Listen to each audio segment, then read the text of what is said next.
नमस्कार दोस्तों, जय श्री कृष्णा। स्वागत है आपका धार्मिक कथाएं चैनल में। आज हम जया एकादशी के बारे में पढ़ेंगे। जया एकादशी क्या है, जया एकादशी कब है, जया एकादशी पर दान पुण्य का महत्व, एकादशी व्रत के नियम और अंत में हम पढ़ेंगे जया एकादशी की पौराणिक कथा। तो चलिए वीडियो शुरू करते हैं। धार्मिक मान्यताओं के अनुसार जया एकादशी का व्रत करने से व्यक्ति के समस्त पाप नष्ट होते हैं और पूर्वजों को मोक्ष की प्राप्ति होती है। ऐसे में आइए जानते हैं जया एकादशी कब है और इस दौरान किन नियमों का ध्यान रखना चाहिए। सनातन धर्म में एकादशी तिथि का विशेष महत्व माना जाता है। वर्ष भर में आने वाली 24 एकादशी तिथियों को भगवान विष्णु की आराधना और व्रत के लिए शुभ माना गया है।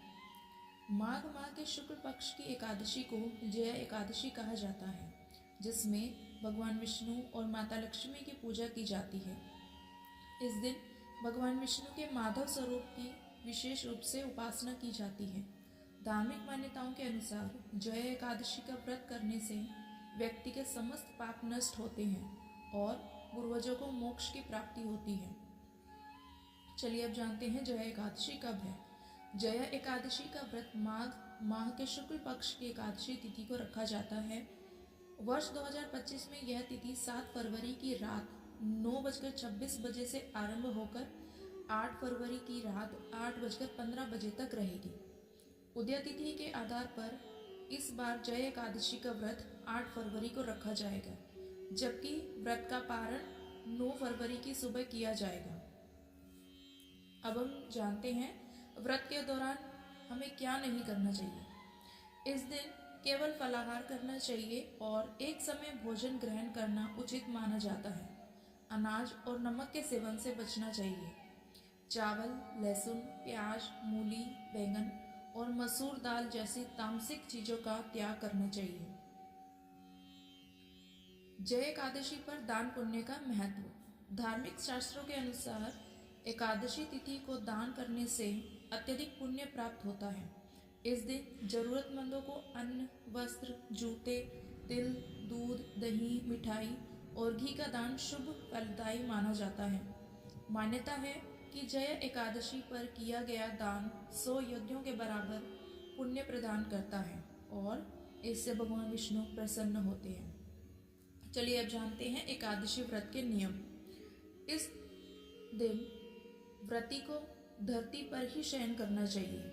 किसी की निंदा, ईर्ष्या, क्रोध और असत्य वचन से बचना चाहिए। पशु पक्षियों को तंग नहीं करना चाहिए। भगवान का ध्यान और भजन कीर्तन करना अत्यंत शुभ माना जाता है। तुलसी के पौधे में जल अर्पित न करें, क्योंकि यह निषेध माना गया है। चलिए अब पढ़ते हैं जया एकादशी की पौराणिक कथा।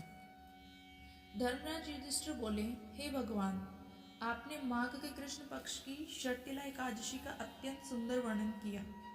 आप स्वदेज, अंडज, उद्विज और जरायुज चारों प्रकार के जीवों के उत्पन्न, पालन तथा नाश करने वाले हैं।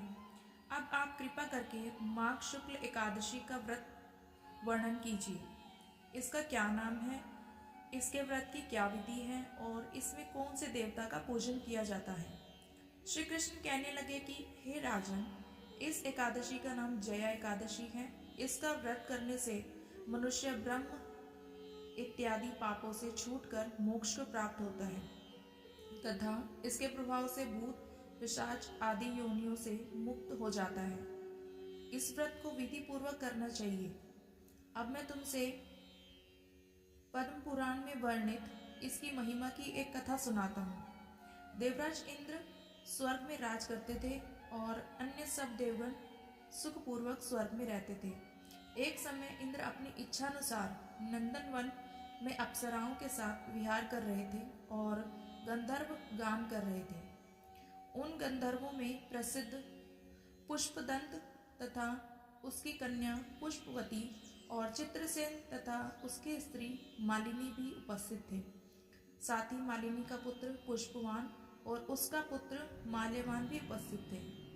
पुष्पवती गंधर्व कन्या माल्यवान को देखकर उस पर मोहित हो गई और माल्यवान पर अपना कामबाण चलाने लगी। उसने अपने रूप, लावण्य और हाव भाव से माल्यवान को वश में कर लिया। हे राजन, वह पुष्पवती अत्यंत सुंदर थी। अब वे इंद्र को प्रसन्न करने के लिए गान करने लगे, परंतु परस्पर मोहित हो जाने के कारण उनका चित्त भ्रमित हो गया था। इनके ठीक प्रकार न गाने तथा स्वर ताल ठीक नहीं होने से इंद्र इनके प्रेम को समझ गया और उन्होंने इसमें अपना अपमान समझकर उनको श्राप दे दिया। इंद्र ने कहा, हे मूर्खों, तुमने मेरी आज्ञा का उल्लंघन किया है, इसलिए तुम्हारा धिक्कार है। अब तुम दोनों स्त्री पुरुष के रूप में मृत्युलोक में जाकर पिशाच रूप धारण करो और अपने कर्म फल भोगो। इंद्र का ऐसा शाप सुनकर वे अत्यंत दुखी हुए और हिमालय पर्वत पर दुखपूर्वक अपना जीवन व्यतीत करने लगे। उन्हें गंध, रस तथा स्पर्श आदि का कुछ भी ज्ञान नहीं था। वहां उनको महान दुख मिल रहे थे। उन्हें एक क्षण के लिए भी निद्रा नहीं आती थी।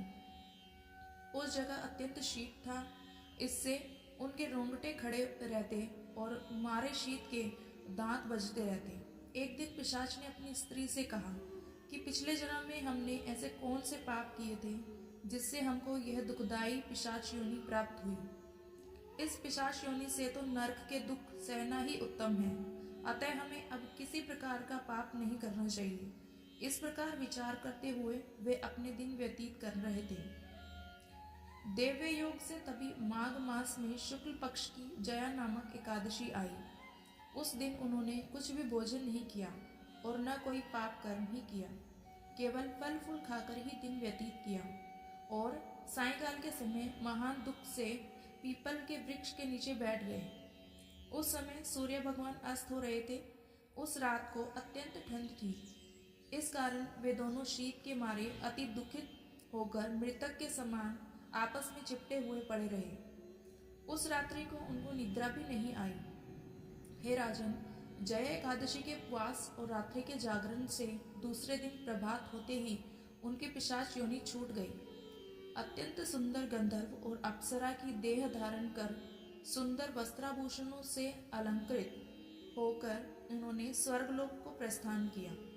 उस समय आकाश में देवता उनकी स्तुति करते हुए पुष्प वर्षा करने लगे। स्वर्गलोक में जाकर इन दोनों ने देवराज इंद्र को प्रणाम किया। इंद्र इनको पहले रूप में देखकर अत्यंत आश्चर्यचकित हुआ और पूछने लगा कि तुमने अपनी पिशाच योनि से किस तरह छुटकारा पाया, सो सब बतलाओ। माल्यवान बोले कि हे इंद्रदेव, भगवान विष्णु की कृपा और जया एकादशी के व्रत के प्रभाव से ही हमारी पिशाच देह छूटी है। तब इंद्र बोले कि हे माल्यवान, भगवान की कृपा और एकादशी का व्रत करने से न केवल तुम्हारी पिशाच योनि छूट गई, वरन हम लोगों के भी वंदनीय हो गए, क्योंकि विष्णु और शिव के भक्त हम लोगों के वंदनीय हैं। अतः आप धन्य हैं। अब आप पुष्पवती के साथ जाकर विहार करो। श्री कृष्ण कहने लगे कि हे राजा युधिष्ठिर, इस जया एकादशी के व्रत से बुरी योनि छूट जाती है। जिस मनुष्य ने इस एकादशी का व्रत किया है उसने मानो सब यज्ञ, जप, दान आदि कर लिए। जो मनुष्य जया एकादशी का व्रत करते हैं वे अवश्य ही 1000 वर्ष तक स्वर्ग में वास करते हैं। जय विष्णु भगवान जी की। आप सभी को ये वीडियो कैसे लगी कमेंट में ज़रूर बताएं और कमेंट में जय श्री कृष्ण लिखना ना भूलें। धन्यवाद दोस्तों।